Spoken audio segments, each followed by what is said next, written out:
अस्सलाम वालेकुम and welcome to my YouTube channel. और आज के इस टॉपिक में बेसिकली हम स्केलेटल मसल्स को ज़रा डिटेल में स्टडी करेंगे। हम चले आए स्टार्ट करते हैं। तो सबसे पहले तो देखें, आपको पता होना चाहिए कि अगर हम स्केलेटल मसल की बात करते हैं, स्केलेटल मसल हम किसको कहते हैं? हमारे बॉडी के अंदर वो मसल्स या वो गोश्त जो हमारे स्केलेटन हड्डियों से जुड़े हुए होते हैं उन्हें हम कहते हैं स्केलेटल मसल। अब ये बात याद रखिएगा कि अगर हम स्केलेटल मसल की बात करते हैं, किसी भी लिविंग ऑर्गेनिजम्स के बॉडी के अंदर जो सबसे ज्यादा मसल्स मौजूद होते हैं वो स्केलेटल मसल्स होते हैं। अगर मैं आपको एग्जांपल दूं तो हम गाय बकरों को किस लिए काटते हैं? ताकि हम उनसे गोश्त हासिल कर सकें, और वो गोश्त उनके बेसिकली क्या होते हैं? Skeletal muscles. यानी कि हमारे बॉडी के अंदर या दूसरे एनिमल्स के बॉडी के अंदर सबसे ज्यादा जो मोस्ट अबंडेंट मसल्स है वो स्केलेटल मसल्स हैं। अब दूसरी इंपॉर्टेंट बात याद रखिएगा कि हमारे बॉडी के अंदर जो स्केलेटल मसल्स की ऑलमोस्ट जो तादाद है, round about 640 to 650 skeletal muscles हमारे बॉडी के अंदर पाए जाते हैं। तो अब चलें, हम स्केलेटल मसल को पढ़ना स्टार्ट कर रहे हैं तो हम डीपली तरह स्टडी करते हैं। लेट सपोज जैसे कि हमने पढ़ा कि एक मसल है, गोश्त है। अब ये जो मसल है हम इसे कह देते हैं कि ये स्केलेटल मसल। क्यों कह रहे हैं हम कि ये स्केलेटल मसल है? बिकॉज ये अटैच हुआ हुआ है किससे? बोन से। तो हमारी हड्डियों से जुड़ा हुआ ये मसल, तो इसको हम कहेंगे स्केलेटल मसल। अब दूसरी इंपॉर्टेंट बात ये याद रखिएगा, हमारे स्केलेटल मसल्स को जो हड्डियों से जोड़ता है, ये ग्रीन से मैंने हाईलाइट भी किया हुआ है, उसे हम कहते हैं टेंडन। अब टेंडन का काम क्या है? हमारे मसल्स को हड्डियों से जोड़ना, कनेक्ट कर रहा है। तो इट मींस टेंडन क्या है? ये कनेक्टिव टिश्यू है। ये बात याद रखिएगा कि पेपर में आपसे एमसीक्यूज में भी पूछ लेता है कि हमारे मसल्स को जो हड्डियों से जोड़ता है वो कौन है? That is tendon. और टेंडन क्या है? कनेक्टिव टिश्यू, क्योंकि ये क्या कर रहा है? कनेक्ट कर रहा है। अब देखें इसके नेक्स्ट डायग्राम में हमने सिंपल क्या किया है, हमने स्केलेटल मसल को थोड़ा सा काटा है। लेट सपोज ये स्केलेटल मसल को हमने काट लिया, ये काट कर हमने बाहर निकाला और हम डीपली इसको स्टडी करना चाह रहे हैं। तो अब लेट सपोज हमने स्केलेटल मसल को काटा, बाहर निकाला, ये वाला जो पूरा हिस्सा है ये स्केलेटल मसल का पीस है जो हमने काट के निकाल लिया। अब सबसे पहली बात ये याद रखिएगा कि स्केलेटल मसल के बाहर, यानी कि हमारे मसल्स के बाहर एक मेम्ब्रेन होता है। उस मेम्ब्रेन को हम क्या कहते हैं? एपिमीसियम कहते हैं। अच्छा, अब एपिमीसियम का काम क्या होता है? कि बेसिकली हमारे मसल्स को क्या करता है? प्रोटेक्ट और रिड्यूस भी करता है किसको? फ्रिक्शन को। तो इट मींस हमें सबसे पहली बात क्या पता लगी कि हमारे स्केलेटल मसल के बाहर एक मेम्ब्रेन होता है। उस मेम्ब्रेन को हम एपिमीसियम कहते हैं, जो प्रोटेक्ट भी करता है हमारे मसल्स को और हमारे मसल्स के फ्रिक्शन को भी रिड्यूस करता है। क्योंकि हमारे स्केलेटल मसल्स आपस में जब टकरा रहा होता है तो फ्रिक्शन जनरेट होता है, तो उसको रिड्यूस कौन करता है? एपिमीसियम। अब ये याद रखिएगा, ये जो हमने मसल निकाला है स्केलेटल मसल के अंदर छोटे छोटे से मौजूद होते हैं बंडल्स। लेट सपोज मैं ग्रीन से इसको बनाया हूं तो मैं ग्रीन से लिख देता हूं कि ये जो है ना, ये क्या है? इसे हम कहते हैं मसल बंडल। मसल बंडल भी हम इसे कहते हैं, या ये भी बात याद रखिएगा इसे हम फेसिकुलाई भी कहते हैं। यानी कि स्केलेटल मसल के अंदर से हमने बाहर किसको निकाल लिया? Muscle bundle. और मसल बंडल को हम क्या कहते हैं? फेसिकुलाई भी कहते हैं। अब उसके बाद अगेन ये जो ग्रीन सा पूरा बना हुआ है ये क्या है? Muscle bundle. अब मसल बंडल के अंदर जो ये रेड से है ना, इन रेड वाले को हम क्या कहते हैं? That is muscle fibre. ठीक है। अब मसल फाइबर को हम बाहर निकाल कर स्टडी करते हैं, देखते हैं। तो इसमें ये देख रहे हैं आप, ये ब्लू कलर का मैंने स्ट्रक्चर बनाया। इस ब्लू कलर के स्ट्रक्चर को हम कहते हैं मायोफिब्रिल। ठीक है। अब ये जो ब्लू कलर का स्ट्रक्चर है जिसको हम मायोफिब्रिल कह रहे हैं, इसको हमने बड़ा करके जूम करके माइक्रोस्कोप के थ्रू देखा तो ये हमें पूरा ऐसा नजर आ रहा है। तो इट मींस ये पूरी अरेंजमेंट याद रखिएगा कि हमने स्केलेटल मसल लिया, स्केलेटल मसल के अंदर से हमने निकाला मसल बंडल, मसल बंडल के अंदर से हमने निकाला मसल फाइबर, और मसल फाइबर के अंदर से हमने किसको निकाल लिया? मायोफिब्रिल को। और मायोफिब्रिल को अगर आप माइक्रोस्कोप के थ्रू देखेंगे तो ऐसा नजर आएगा। अच्छा, अब एक बात याद रखिएगा, ये वाला जो ग्रीन वाला है इसे हम क्या कह रहे हैं, दैट इज मसल बंडल। अब मसल बंडल के बाहर भी एक मेम्ब्रेन होता है, पेरीमीसियम। अगेन इस मेम्ब्रेन का भी काम क्या है, प्रोटेक्ट करेगा, रिड्यूस करेगा फ्रिक्शन को। आप देख रहे हैं यहाँ पर 1 2 3 4 बहुत सारे मसल बंडल है, तो सारे मसल बंडल आपस में एक दूसरे से ओवरलैप हुए हैं, तो लिहाजा इसके ऊपर एक मेम्ब्रेन है पेरीमीसियम, जो कि फ्रिक्शन को भी रिड्यूस करेगा और प्रोटेक्ट भी करेगा एक दूसरे को आपस में रगड़ जाने से या डैमेज होने से। फिर अब ये बात याद रखिएगा कि हमने मसल बंडल के अंदर से किसको निकाल लिया, मसल फाइबर को। अब मसल फाइबर के बाहर भी एक मेम्ब्रेन होता है, और इस मेम्ब्रेन को हम कहते हैं एंडोमीसियम। वंस अगेन इसका भी वही काम है कि हमारे मसल फाइबर को, जितने भी मसल फाइबर हैं उसके फ्रिक्शन को रिड्यूस करेगा, प्रोटेक्ट करेगा, डैमेज होने से बचाएगा। तो आई थिंक ये आपको पूरी अरेंजमेंट क्लियर हो गई होगी कि मसल के अंदर से हमने मसल बंडल निकाला, मसल बंडल के अंदर से मसल फाइबर के अंदर से हमने मायोफिब्रिल को निकाला, मायोफिब्रिल हमें ऐसा नजर आता है। अच्छा हम एक काम करते हैं, ये जो मसल फाइबर है ना, बेसिकली मसल फाइबर जो है ये हमारे स्केलेटल मसल का एक सेल है। हम इस मसल फाइबर को यहां पर डिटेल में बनाकर भी रखते हैं, तो हम इसको आगे चलकर फर्दर स्टडी करेंगे कि मसल फाइबर कैसा होता है। पहले हम मायोफिब्रिल को देख लेते हैं। अब ये बात याद रखिएगा कि अगर हम ये जो ब्लू कलर का स्ट्रक्चर था मसल फाइबर के अंदर से हमने निकाला, इसको हम जूम करके माइक्रोस्कोप के थ्रू देख रहे हैं तो ये ऐसा नजर आ रहा है। अच्छा अब आप देख रहे हैं कि ये डार्क हिस्सा है, ये लाइट है, फिर ये डार्क है, फिर ये डार्क, फिर ये डार्क, फिर ये लाइट और ये फिर डार्क। इनके स्पेसिफिक नाम है ना, हम उसको देख लेते हैं। अच्छा ये वाला हिस्सा जो डार्क सा है ना, इसको हम कहते हैं ए बैंड। अब चूंकि ये डार्क है तो ए बैंड को हम डार्क बैंड भी कहते हैं, ये डार्क बैंड भी कहलाता है। बिल्कुल उसी तरह इस वाले बैंड को भी हम क्या कहेंगे, ए बैंड कहेंगे, क्योंकि ये डार्क है। ये इस वाले ब्लू कलर वाले बैंड को भी हम क्या कहेंगे, ए बैंड कहेंगे, और इस वाले बैंड को भी हम क्या कहेंगे, ए बैंड कहेंगे। इट मींस मायोफिब्रिल के अंदर हमें 4 ए बैंड मिल गए। अब ये लाइट्स है, ये भी लाइट है और ये भी लाइट है। अब वंस अगेन ये याद रखिएगा, ये लाइट वाला जो बैंड है ना, इसे हम बेसिकली आई बैंड कहते हैं। आई बैंड को हम क्या कहते हैं, लाइट बैंड भी कहते हैं। और इस वाले को भी हम क्या कहेंगे, आई बैंड। अब ये जो बीच वाला रेड वाला जो हिस्सा है ना, ये जो जोन है, इसे हम बेसिकली कहते हैं ये एच जोन है, जोन।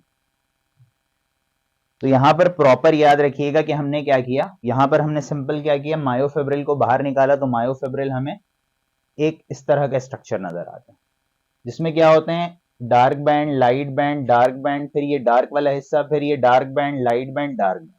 डार्क बैंड को हम ए बैंड कहते हैं, 4 ए बैंड होते हैं।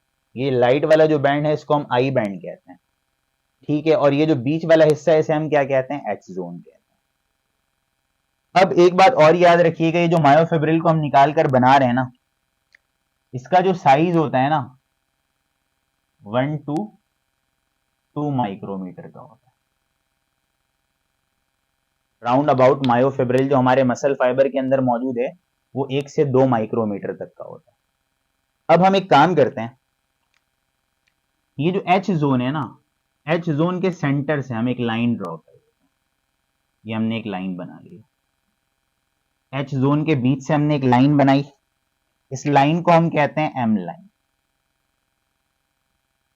इसे हम क्या कहते हैं, एम लाइन।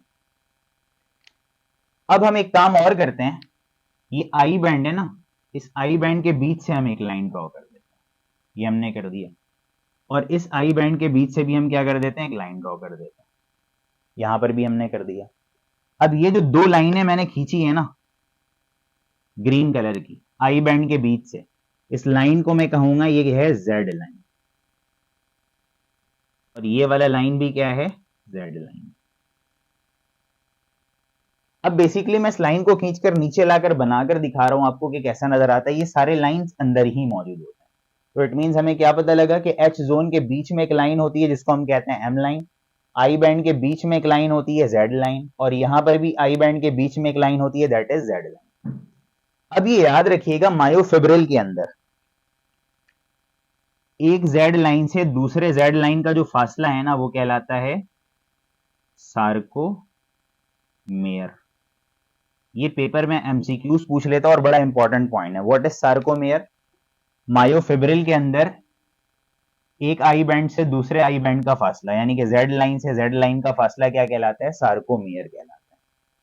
आई होप कि यहां तक आपको क्लियर पता लग गया होगा। अब एक बात याद रखिएगा, ये जो जेड लाइन है ना, जेड लाइन के अंदर ये फिलामेंट्स मौजूद होते हैं इस तरह के, दोनों जेड लाइन पर। ये मैं बना देता हूं।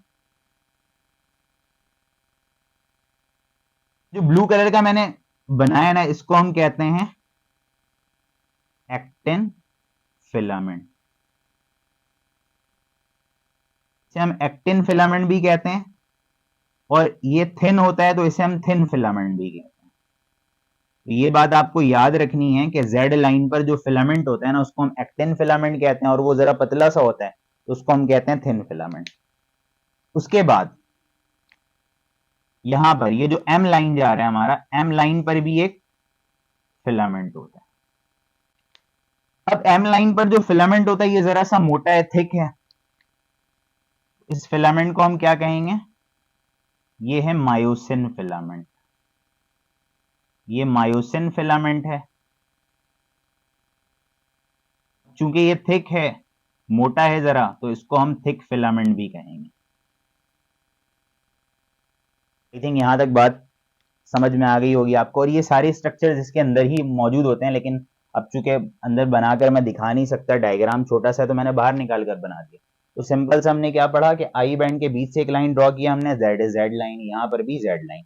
जेड लाइन से जेड लाइन तक का फासला क्या कहलाता है? सार्कोमेयर कहलाता है। फिर मैंने कहा कि जेड लाइन पर पतले पतले से फिलामेंट होते हैं जिसको हम कहते हैं एक्टिन फिलामेंट, जबकि एम लाइन पर जो फिलामेंट होते हैं वो जरा मोटे होते हैं, उसको हम कहते हैं मायोसिन फिलामेंट या थिक फिलामेंट हम कहते हैं। आई थिंक यहां तक आपको बात समझ में आ गई होगी। अब हम क्या करते हैं, ये जो मसल फाइबर है ना, बेसिकली हमारे मसल्स के अंदर जो सेल्स होते हैं मसल फाइबर, उसको हम निकाल कर यहां पर देखते हैं। यहां पर मैंने बनाकर रखा हुआ है, दैट इज मसल फाइबर। अब मसल फाइबर को आप जब निकाल कर देखेंगे ना, तो ये याद रखिएगा कि मसल फाइबर के अंदर न्यूक्लियस एक से ज्यादा होता है। ये मैंने ग्रीन से बनाया हुआ, ये न्यूक्लियस है। 1 2 3 4 5 बहुत सारे न्यूक्लियस होते हैं। तो मसल फाइबर क्या है? मल्टी न्यूक्लिएटेड होता है। ये भी पेपर में एमसीक्यूज होता है, आता है कि भाई ये बता दें कि ह्यूमन के बॉडी के अंदर जो मल्टी न्यूक्लिएटेड सेल्स हैं वो कौन से हैं? तो मसल फाइबर है हमारे। सेकंड इंपॉर्टेंट पॉइंट, अगर हम इसके साइज की बात करते हैं तो ये बात याद रखिएगा, इसका साइज 10 to 100 माइक्रोमीटर के बराबर होता है। और ये जो मसल फाइबर है ये है क्या? बेसिकली हमारे मसल्स के सेल्स। आप जानते हैं कि हमारे बॉडी के अंदर हर चीज सेल से मिलकर बनी हुई है, तो हमारा जो मसल है वो भी सेल से मिलकर बना हुआ है, और मसल के सेल्स को हम कहते हैं मसल फाइबर, जो मैंने यहाँ पर बना के रखा हुआ। अब उसके अलावा आप देखें, ये जो मैंने रेड से बनाया हुआ है, दैट इज माइटोकॉन्ड्रिया, यानी कि इनमें माइटोकॉन्ड्रिया भी मौजूद होता है। उसके अलावा आप देख सकते हैं यहां पर ये मैंने ब्लू से बनाया हुआ है, दैट इज सार्कोप्लाज्मिक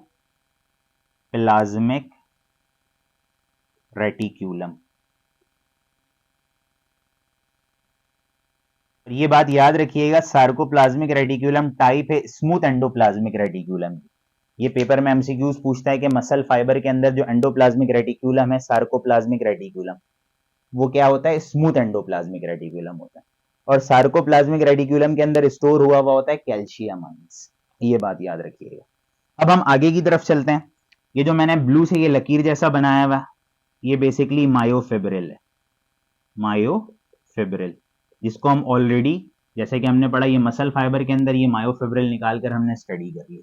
तो ये मायोफिब्रिल था, मायोफिब्रिल मौजूद है। अब इसके अलावा मसल फाइबर के अंदर एक पिगमेंट होता है, ये एक प्रोटीन होता है, उसे हम कहते हैं मायोग्लोबिन, ये भी मौजूद होता है। और मसल फाइबर के अंदर बेसिकली ग्लाइकोजन भी मौजूद होता है। आप जानते हैं कि ग्लाइकोजन क्या है? हमारे बॉडी के अंदर एक्स्ट्रा फूड जो जमा होता है वो ग्लाइकोजन के फॉर्म में जमा होता है। तो दैट इज, ये ओवरऑल हमने पढ़ा बेसिकली मसल फाइबर के बारे में। अब वंस अगेन एक और एक इंपॉर्टेंट पॉइंट ये याद रखिएगा कि मसल फाइबर के अंदर फ्लूइड मौजूद है, लिक्विड से भरा हुआ ही हमारा मसल फाइबर। अब इसके लिक्विड को हम कहते हैं सार्कोप्लाज्म।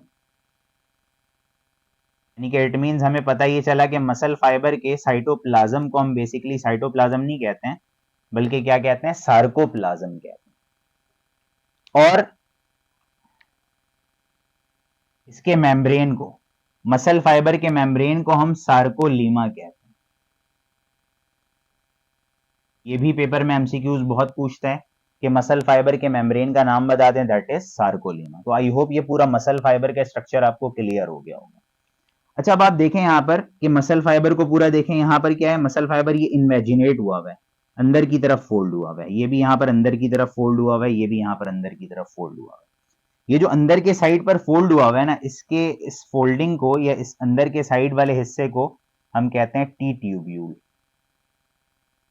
टी ट्यूब्यूल कहते हैं। अच्छा, अब देखें लास्ट इंपॉर्टेंट चीज, हमें एक्टिन और मायोसिन के बारे में पता होना चाहिए। आई होप कि यहां तक आपको पूरा क्लियर पता लग गया होगा।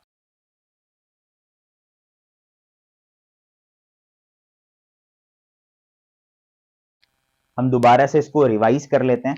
हमने ये अब तक पढ़ा कि हमारे बॉडी के अंदर जो सबसे मोस्ट अबंडेंट मसल है वो है स्केलेटल मसल। स्केलेटल मसल हमारे बॉडी के अंदर कितनी होती है तादाद में, 640 to 650 round about skeletal muscle हमारे बॉडी के अंदर मौजूद है। फिर हमने पढ़ा कि लेट सपोज ये एक स्केलेटल मसल है, क्यों है, क्योंकि ये हमारे हड्डी से जुड़ा हुआ है, तो इट मींस ये स्केलेटल मसल है। फिर अगेन वही बात कि स्केलेटल मसल को जो हड्डी से जोड़ता है उसको हम कहते हैं टेंडन, क्योंकि अब ये जोड़ने का काम कर रहा है, तो टेंडन क्या है, कनेक्टिव टिश्यू। हमने स्केलेटल मसल को काट कर यहां पर बना लिया, स्केलेटल मसल है। स्केलेटल मसल के बाहर मेम्ब्रेन होता है एपिमीजियम, जो प्रोटेक्ट करता है हमारे मसल्स को और रिड्यूस करता है फ्रिक्शन। एक मसल दूसरे मसल के ऊपर जो रगड़ खाते हैं उसके फ्रिक्शन को रिड्यूस करता है, रगड़ को रिड्यूस करता है। अब स्केलेटल मसल के अंदर बहुत सारी क्या मौजूद होते हैं, ये राउंड राउंड सा मैंने ग्रीन सा बनाया हुआ, that is muscle bundle. Muscle bundle को हम फेसिकुलाई भी कहते हैं। अब एक मसल बंडल को हमने निकाल लिया, ये मसल बंडल। मसल बंडल के बाहर वाले मेम्ब्रेन को हम कहते हैं पेरीमीजियम। इसका भी काम है प्रोटेक्ट करना, फ्रिक्शन को रिड्यूस करना। अब मसल बंडल के अंदर ये मैंने रेड से बनाया हुआ है, ये मौजूद है muscle fibre. Muscle fibre basically क्या है, हमारे स्केलेटल मसल के सेल्स को कहते हैं। आपने मसल फाइबर, एक मसल फाइबर को लिया, बाहर निकाल लिया। अब मसल फाइबर को हम स्टडी कर रहे हैं। मसल फाइबर के बाहर भी एक मेम्ब्रेन होता है, दैट इज एंडोमीसियम। इसका भी काम क्या है, प्रोटेक्ट करना, रिड्यूस करना फ्रिक्शन को, क्योंकि सारे एक दूसरे के ऊपर ओवरलैप हुए हुए रहते हैं। अब ये जो मसल फाइबर है, ये रेड वाला मसल फाइबर के अंदर ये जो ब्लू से स्ट्रक्चर है, दैट इज मायोफिब्रिल। अब हम एक मायोफिब्रिल को निकाल कर माइक्रोस्कोप के थ्रू बनाकर देखते हैं तो ऐसा नजर आता है। मायोफिब्रिल, एक मायोफिब्रिल का जो साइज होता है 1 से 2 माइक्रोमीटर तक का होता है। अब हमने मायोफिब्रिल को बना लिया। मायोफिब्रिल के अंदर क्या होते हैं, ये ब्लू कलर का ये डार्क हिस्सा है, light dark dark dark light dark. Dark को हम कहते हैं ए बैंड, इसको भी हम ए बैंड कहेंगे, इसको भी हम ए बैंड कहेंगे, इसको भी हम ए बैंड कहेंगे। ए बैंड डार्क बैंड होता है, जबकि ये खाली है, लाइट है, तो ये आई बैंड कहलाता है। ये भी आई बैंड। और ये बीच जो रेड, बीच में जो मैंने रेड से हाईलाइट किया, दैट इज एच जोन। फिर हमने क्या किया, मायोफिब्रिल के अंदर लाइनें खींची हैं। आई बैंड के बीच से हमने लाइन खींचा, तो दैट इज जेड लाइन। ये याद रखिएगा, जेड लाइन से जेड लाइन का फासला सार्कोमियर कहलाता है। फिर उसके बाद हमने क्या पढ़ा, एच जोन के बीच से भी एक लाइन मैंने रेड कलर की ड्रॉ की, that is M line. Z line पर छोटे छोटे से फिलामेंट्स होते हैं, जिसको हम कहते हैं एक्टिन फिलामेंट, ब्लू से मैंने हाईलाइट कर दिया। अब चूंकि ये पतले से थिन है, तो इनको हम थिन फिलामेंट कहेंगे। अब मायोसिन, एम लाइन पर जो ग्रीन से ये जो फिलामेंट मैंने बनाए, ये जरा मोटे हैं, तो उसको हम मायोसिन फिलामेंट या थिक फिलामेंट कहते हैं। फिर हमने ये मसल फाइबर को स्टडी किया, ये ओवरऑल मसल फाइबर था हमारा। अब यहां पर हम एक काम करते हैं, ये एक्टिन फिलामेंट और मायोसिन फिलामेंट को यहां पर देखते हैं। जब आप एक्टिन फिलामेंट को बाहर निकालेंगे, माइक्रोस्कोप के थ्रू देखेंगे ना, तो आपको दो चेन्स मिलेंगे। ये एक चेन ऊपर जा रहा है, ये एक चेन नीचे। ये याद रखिएगा, ये जो चेन है ना, ये बना होता है एक्टिन प्रोटीन का। तो कितने चेन्स मौजूद हैं, दैट इज दो चेन्स है यहां पर। तो ये याद रखिएगा कि एक्टिन फिलामेंट के अंदर दो चेन्स मौजूद होते हैं और वो बने हुए होते हैं एक्टिन प्रोटीन से। इसके अलावा इनमें ये ब्लैक कलर का एक प्रोटीन मैंने बनाया, इसको हम कहते हैं ट्रोपोमायोसिन प्रोटीन। यानी कि ये ट्रोपोमायोसिन ब्लैक कलर का है, ये है क्या बेसिकली, दैट इज प्रोटीन है ये। फिर उसके अलावा जब आप इसको देखेंगे ना तो यहां पर बॉल लाइक एक और एक प्रोटीन होता है। अब ये जो रेड से मैंने बनाया हुआ इस प्रोटीन को हम कहते हैं ट्रोपोनिन।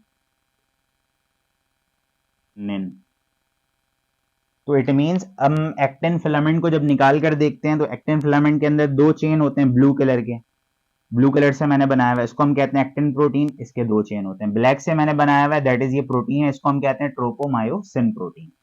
फिर ये जो रेड से मैंने बनाया हुआ है दैट इज ट्रोपोनिन। अब ये याद रखिएगा कि ट्रोपोनिन भी प्रोटीन ही है, लेकिन ट्रोपोनिन प्रोटीन की अगर बात की जाए तो इस प्रोटीन को जरा आप देखें, इसके तीन बॉल लाइक स्ट्रक्चर हैं।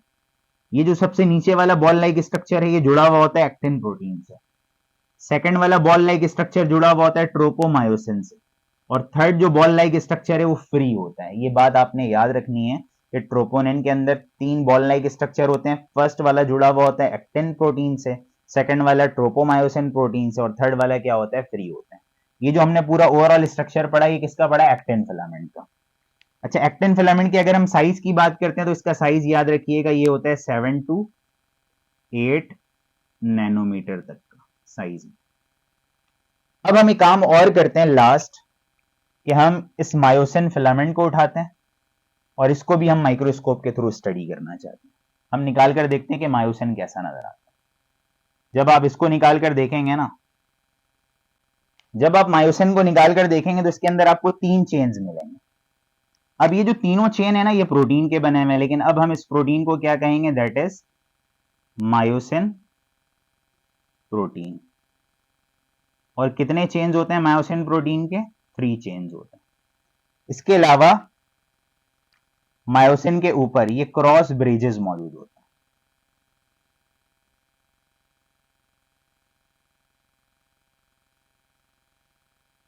हैं। हम क्या कहते हैं, दैट इज क्रॉस ब्रिज।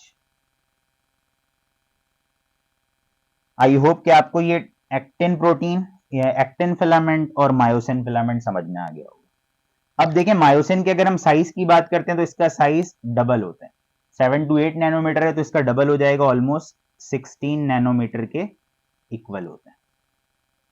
अब एक लास्ट इंपॉर्टेंट बात जो कि पेपर में एमसीक्यूज पूछता है, अभी यहां पर ऐसा लग रहा है हमें ये जो ग्रीन वाला मोटा सा जो ये फिलामेंट है इसको हम मायोसिन फिलामेंट कहते हैं। इसके इर्द गिर्द देखें 1 2 3 4 दो छुपे हुए होते हैं पीछे की तरफ।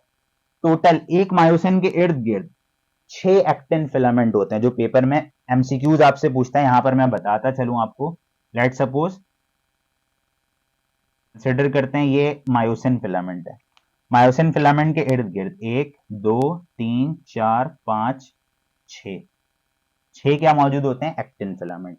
ये पेपर में आपसे बहुत एमसीक्यूज पूछते हैं।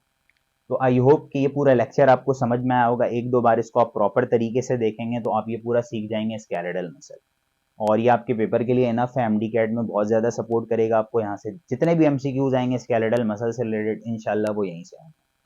तो अगर आप मेरे चैनल पर नए हैं तो इस चैनल को जरूर सब्सक्राइब करें। अपकमिंग वीडियोस में हम मैकेनिज्म पढ़ेंगे कि स्केलेटल मसल कॉन्ट्रैक्ट किस तरह करता है या रिलैक्स किस तरह करता है। तो अपना बहुत ख्याल रखिएगा। अल्लाह हाफ़िज़।